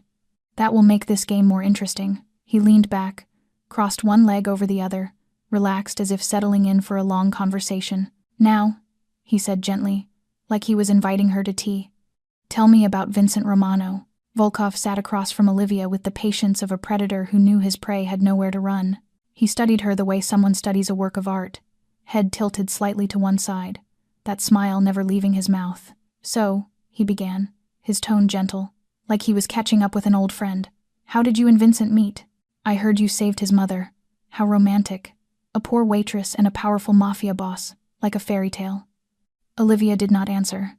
She stared straight at him, lips pressed into a hard, rigid line. She would not give him what he wanted. She would not say a single word about Vincent. Volkov did not seem irritated by her silence. If anything, he looked amused. "Silence, huh?" he murmured, nodding as if impressed. "Loyal, I respect that. But let me ask you something else. Did he tell you what he has done?" Olivia still said nothing, but she felt her heart kick faster by a beat. Volkov caught that small shift, and his smile widened. "Did he tell you he killed my brother?" The question dropped like a stone thrown into still water. Olivia tried to keep her face blank, but she knew she had failed when she saw the victorious glint in Volkov's eyes. "Alexei," Volkov continued, his voice lowering, carrying a kind of pain Olivia could not tell was real or staged. "My brother, 23 years old. He had nothing to do with my work. He was an innocent kid, and Vincent Romano had him shot dead right in front of me." Silence stretched. Olivia watched Volkov, trying to read him, trying to separate truth from lie. Then she spoke for the first time. "And you killed his brother." Volkov blinked, and real surprise flickered across his face for a heartbeat. Then he laughed, a rough sound that echoed through the empty warehouse. "So he did tell you. Interesting. He trusts you that much?" Volkov leaned forward, his expression turning more serious. "But did he tell you the full version? Or only the version he wanted you to hear?" Olivia did not answer, but she felt a seed of doubt begin to sprout inside her, and she hated herself for it. "Let me tell you the truth," Volkov said, his voice like a sad story spoken softly. "Vincent's father and I were partners. We built this empire together." But the Romano family is greedy. They wanted everything. When I refused to give in, they killed Alexei to warn me. I retaliated by killing Luca. An eye for an eye. That is the law of our world. But Vincent would not accept it. He destroyed everything I built and drove me out of the city like a dog. He thinks he is justice itself, but he is only a killer, just like me. Olivia listened, her pulse racing. She knew Volkov was trying to manipulate her. She knew he was mixing truth and lies, but she could not deny that parts of his story sounded plausible, and that terrified her more than any threat. Volkov watched her, reading the conflict on her face. "You are doubting him, aren't you?" he asked, his voice gentle, almost comforting. "That is a normal reaction. Vincent Romano is very good at wearing masks. He makes you think he is a good man, but he is not. He is a monster. Like me." He stood, moved closer, and bent down until they were eye to eye. "I have an offer for you, Miss Bennett. Help me destroy him, and I will let you live." "Not only that," he smiled, his gaze cold as a snake, "I will pay off your sister's hospital debt. I know you are still carrying it. How much is it? $100,000? 200,000? To me, that is pocket change." Olivia felt as if she had been slapped. He knew about Lily. He knew about the debt. He had studied her down to the smallest detail. "Think about it," Volkov murmured, his voice sweet poison. "You could be free of debt. You could start over. All you have to do is give me information about him, his weak spots, his plans, his schedule, small things, and you will be free." Olivia looked at him, and for a moment, she truly considered it. Not for the money, not even for her life, but because his words about Vincent had planted a doubt she could not completely deny. She thought about what she knew of Vincent, his coldness, the violent world he lived in, the secrets he had never fully told her. Volkov saw the hesitation in her eyes, and his smile widened. He thought he had won. Then Olivia thought about the rainy night Vincent brought her home. She thought about the way he touched her cheek with a gentleness she never expected a man like him could carry. She thought about his eyes when he spoke of Luca, full of pain and regret. She thought about the way he said, "I will not let anything happen to you," and she made her decision. She lifted her head, looked Volkov straight in the eyes, and spat directly in his face. "Go to hell." Volkov froze, saliva sliding down his cheek. A deadly silence followed. Then, very slowly, he raised a hand and wiped his face, the motion controlled in a way that was frightening, and he smiled, a small smile, laced with a strange kind of admiration. "I admire your loyalty," he said, his voice still mild, as if nothing had happened. "It will make breaking you so much more satisfying." He turned and walked toward the darkness where Dmitri waited. "Make her scream," he ordered, his voice cold as ice. "But keep her alive.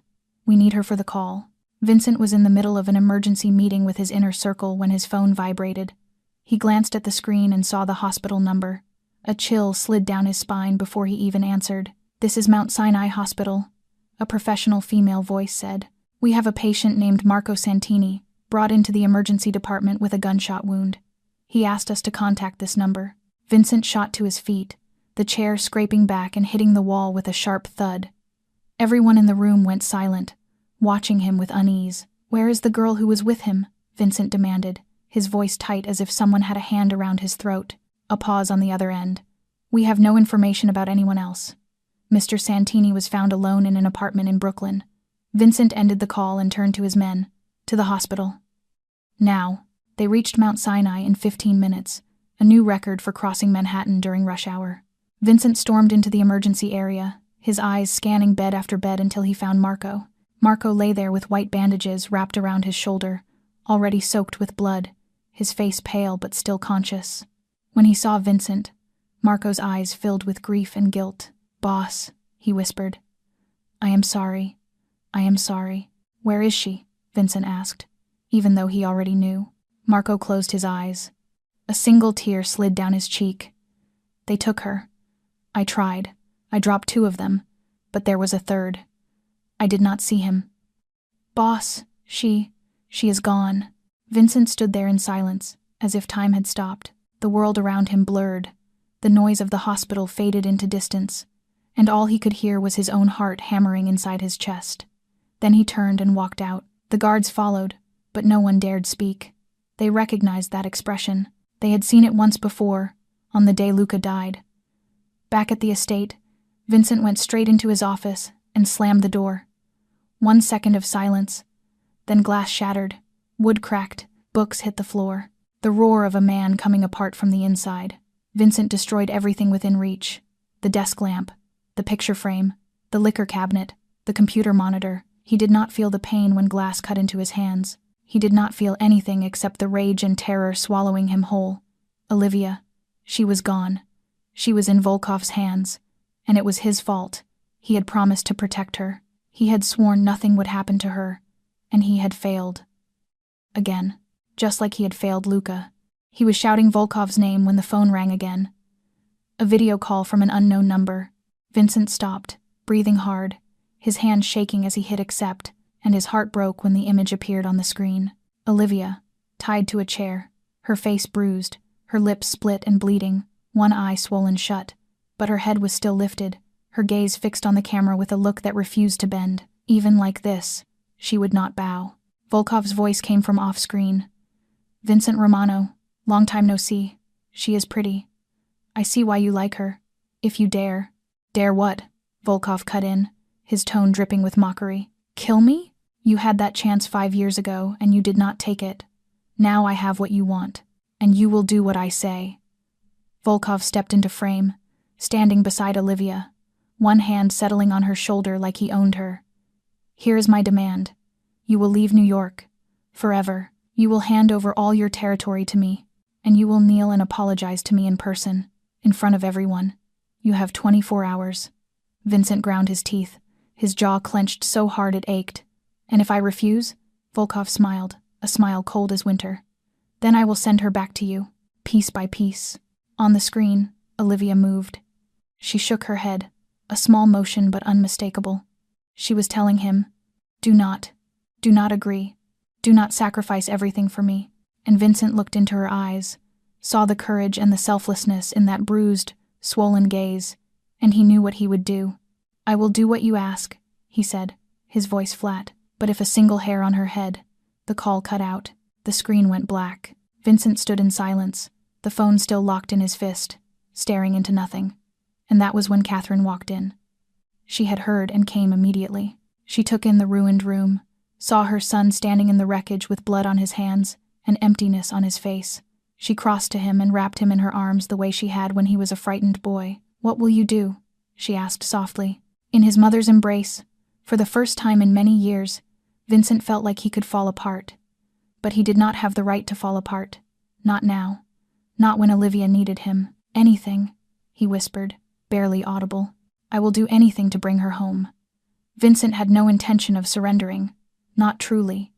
The moment the call with Volkov ended, he began to plan, a plan only 3 people knew, and each of them was willing to trade their life to carry it out. First, he called Richard Callahan, the Romano family attorney, the man who had handled every legal problem for them for 20 years. Richard had connections even Vincent did not fully understand, and one of those connections reached into the FBI. Volkov was not only Vincent's enemy, he was also on a federal wanted list for weapons trafficking and money laundering. The FBI had tracked him for years but never had enough evidence, or the right opening, to move. Now Vincent would give them both. At the same time, he ordered his people to locate Olivia. Volkov was careful, but no one could be completely invisible in the age of technology. Every call left a trace, every vehicle could be tracked, and Vincent had resources Volkov could not imagine.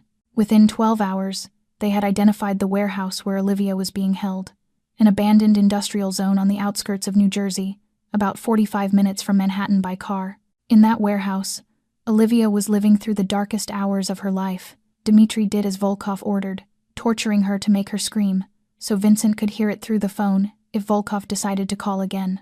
But Olivia did not scream. She bit down until her mouth bled, tears sliding down her cheeks, but she did not give them the sound of her pain.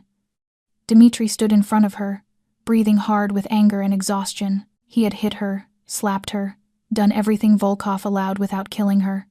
Still, she would not break. "Why will you not go down?" he snarled, grabbing her hair and yanking her head back. "You are just a nameless waitress. Why are you so loyal to him?"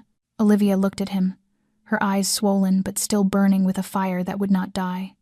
Her torn mouth moved as she answered, her voice rough but steady. because I have something worth fighting for." Dmitri was about to strike her again when a sound came from outside the warehouse, then another, and another. Gunfire. He snapped his head toward the door, eyes wide with alarm. "What?" The warehouse door was kicked open. Men in black suits poured in like a flood, weapons raised, moving with the precision of trained fighters. Behind them, Olivia could see the flashing blue and red lights of FBI vehicles. Dmitri tried to pull his gun, but he was not fast enough. A bullet tore through his hand, sending the weapon clattering to the floor. He howled and dropped, and then it was over, as quickly as it began. Volkov's men at the warehouse were either shot down or snapped into handcuffs. Dmitri lay on the concrete, groaning, blood spilling from his wounded hand, and Olivia was untied by a man she recognized as one of Vincent's guards. "You are safe now," he told her, gentle but professional. "The boss is on his way." At the same time, at an abandoned pier in Brooklyn, Vincent was carrying out the rest of the plan. He came to the meeting point alone, exactly as Volkov demanded. No weapon, no entourage, only him in the dark. Volkov was waiting, surrounded by 6 gunmen, victory on his lips. He watched Vincent step out of the shadows and come closer, each footfall echoing on the concrete. "Vincent Romano," Volkov said, savoring every word. "Finally you have learned how to bow." Vincent said nothing. He only stood there, gray eyes locked on Volkov. "Kneel," Volkov ordered, his smile widening. "Kneel and apologize. In front of everyone here." A beat of silence stretched. Volkov's gunmen tightened their grips, ready to fire if Vincent made a single wrong move. Then Vincent Romano, the most powerful Mafia boss in New York, slowly knelt. His knee touched the cold concrete with a dry, hollow sound. Volkov laughed, a sound thick with pleasure and cruelty. The great Vincent Romano on his knees because of a waitress. What a beautiful sight. If only your brother could see you now. He was saying something else when the phone in his pocket vibrated. He frowned, pulled it out, and looked at the screen. The smile on his face froze. "What?" he barked into the phone. "All of them. How can that be?" He lifted his head and stared at Vincent in horror. "You." Vincent rose, slow and measured. His gray eyes were no longer empty. They burned with a cold, merciless fire. "I knelt because she is worth more than my pride," he said, his voice like ice. "And you are nothing." Volkov tried to shout orders to his gunmen, but it was too late. From every direction, blinding headlights flooded the pier. A helicopter roared overhead. A loudspeaker cracked through the night. "FBI, drop your weapons. You are surrounded." Volkov's gunmen glanced at one another in confusion, then one by one let their weapons fall and surrendered. Only Volkov remained standing, his face drained, staring at Vincent with pure hatred. "You will pay for this," he roared as FBI agents moved in and cuffed him. Vincent stepped close enough that only Volkov could hear. "Prison will be worse than death for a man like you," Vincent said, barely above a breath. "You will have plenty of time to think about everything you lost." He watched Volkov being led away, then turned and moved quickly toward the waiting car. He had only one thought in his mind: Olivia. He needed to see her, needed to know she was safe, needed to hold her, and never let go. The hospital room was filled with the soft, late afternoon light when Olivia slowly opened her eyes. The first thing she felt was the dull ache that lived throughout her body, as if every muscle and every joint were protesting the fact that she was still alive. The second thing she felt was warmth wrapped around her right hand. She turned her head, her neck flaring with pain, and saw him. Vincent sat in the chair beside her bed, leaning forward slightly, both hands clasped around hers, as if he was afraid that if he let go, she would disappear. He was still wearing the suit from the night before, now wrinkled and smeared with dirt. The black hair he usually kept neatly combed was mussed, and his gray eyes, when they met hers, were bloodshot from lack of sleep, and carried something that looked like the trace of dried tears. How long has he been here? She wondered. Since the moment she arrived. All through the night, all through today. Looking at the exhaustion on his face, she guessed it was all of it. "Olivia," Vincent said, his voice rough, as if he had not spoken in hours. "You are awake," she tried to smile, even though the cracked skin of her lips made the movement hurt. "I am alive," she whispered. "You cannot get rid of me that easily." Vincent did not smile. He only looked at her, his gray eyes full of something she had never seen there before. Not the familiar coldness, not the perfect control, but hurt, fear, and a love so deep it stole her breath. "I thought I was going to lose you," he said, barely audible. "When I saw you on that screen, tied up, beaten, He stopped, jaw tightening as if he was forcing the emotion back down.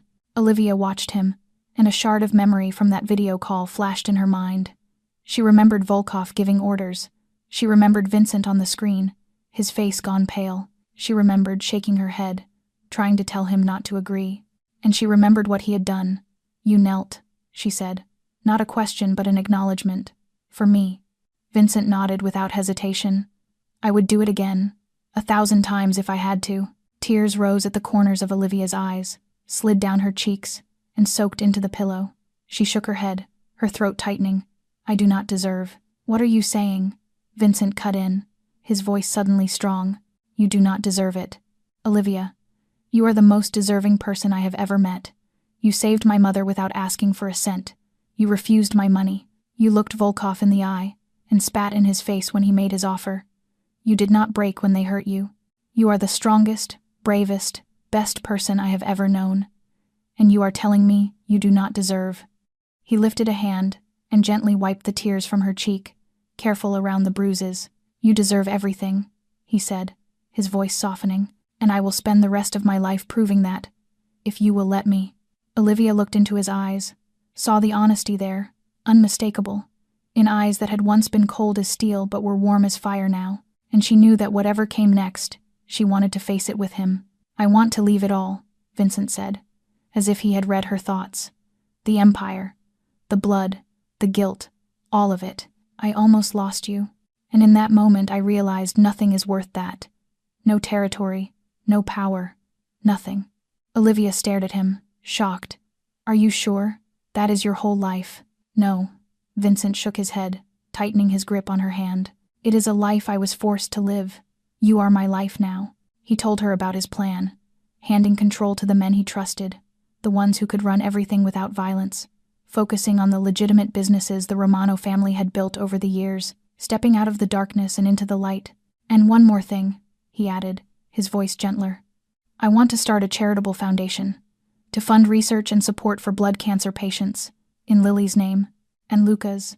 Olivia could not stop the sob that rose in her chest. She looked at him through tears, unable to believe what she was hearing. This man, the powerful and feared Mafia boss, was talking about giving it all up for her, talking about honoring her sister, a girl he had never even met. "Vincent," she whispered, not knowing what else to say. "We can leave New York," he went on, a flicker of hope lighting his gray eyes. "Start over somewhere new. Italy, maybe. My mother always talks about going back. Or anywhere you want. Just as long as you are with me." Olivia looked at him, the man who had knelt for her, the man who was willing to abandon an empire for her, the man looking at her with love and hope, and she smiled, a real smile, even with tears still falling. "Where would we go?" she asked, her voice trembling with happiness. Vincent squeezed her hand, and a rare smile opened on his mouth. "Anywhere, as long as we are together." 5 days later, when the bruises on her face had begun to fade and her body no longer ached the way it had, Olivia returned to her small apartment in Brooklyn. She stood in the familiar room and looked around at the simple things she had gathered over the years of wrestling with life. Biscuit ran to her and rubbed against her legs, and she scooped the calico cat into her arms, feeling the warm purr vibrating in that small chest.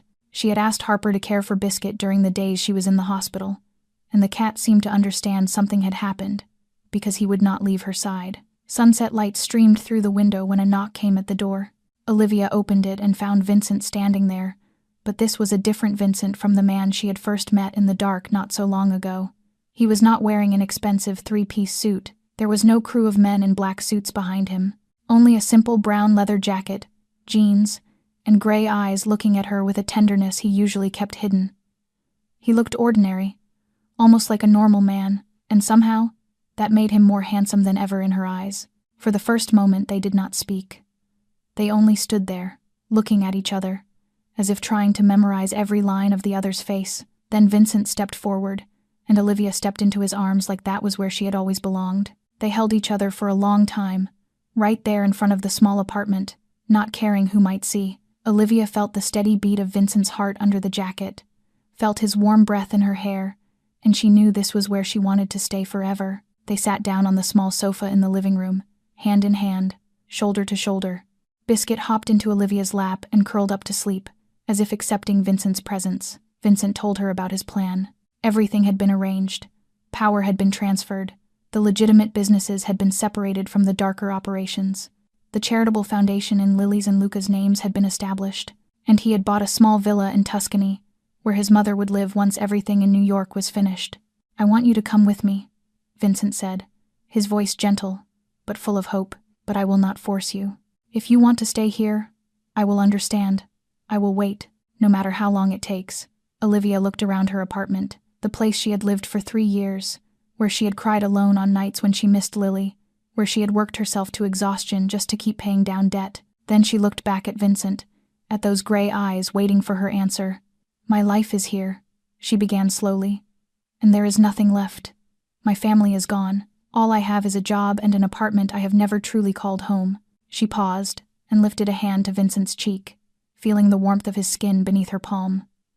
"But with you," she continued, her voice trembling, "I can have a future. For the first time in so many years, I can have a future." Vincent looked at her, and his gray eyes lit with a happiness he once believed he would never be allowed to feel again. Then he leaned down, and their lips met for the first time. The kiss was gentle, tender, full of promises that did not need words. There was no hurry, no demand, only two souls who had found each other in the dark, finally seeing the light. A week later, before leaving for Tuscany, Olivia went to the cemetery. She brought 3 bouquets of white roses, the flower her mother had loved most. She placed 1 bouquet on her father's grave, 1 on her mother's, and 1 on Lily's, where the inscription she had chosen was carved, "Lily Bennett, light in the darkness, forever loved." Olivia knelt, her hand resting softly against her sister's headstone. "I am sorry I have not come as often," she whispered, "but I know you are all always with me. I found a good man. He is not perfect, but who is? He loves me, and I love him. I will be all right." She lifted her face, tears spilling down her cheeks. "And I will never forget Mom and Dad, never forget Lily. You will always be in my heart, wherever I go." A little distance away, Vincent stood by the car, waiting. He did not come closer. He gave her the privacy she needed to say goodbye. But he was there, a quiet reminder that she did not have to carry her grief alone anymore. Olivia rose, wiped her tears, and walked toward him. Toward the future. The private airfield was quiet when the small plane lifted off that afternoon. Olivia sat by the window, watching New York shrink beneath them.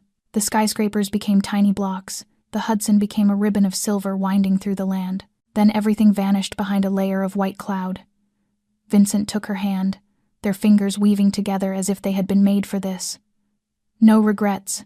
he asked softly. Olivia turned and looked at him, into gray eyes now filled with love and hope.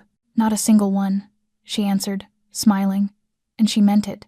Some people say kindness is weakness, that in a harsh world, the gentle will be crushed and forgotten. But for Olivia Bennett, kindness led her to the place she truly belonged, beside the man she loved, moving toward a future she had never dared to dream.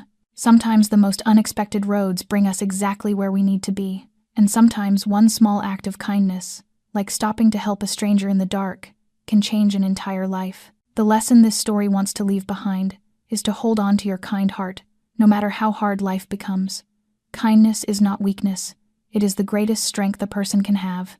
And true love can come from the places we least expect, as long as we dare to open our hearts and believe. And that is where Olivia's and Vincent's story ends. Thank you for staying with me all the way to the final moments. If you enjoyed this story, please press like and share this video with the people you love, the ones who may need a beautiful love story to believe in life again. Do not forget to subscribe to the channel and turn on notifications so you do not miss new videos every day. I would truly love to know how you felt about this story. Have you ever met someone who completely changed your life? Do you believe in the power of kindness? Share your thoughts in the comments below. I am always hoping to hear what is deepest in your heart. I wish everyone watching this video good health, a peaceful life, and a little more joy each day. Thank you again. Goodbye, and I will see you in the next video.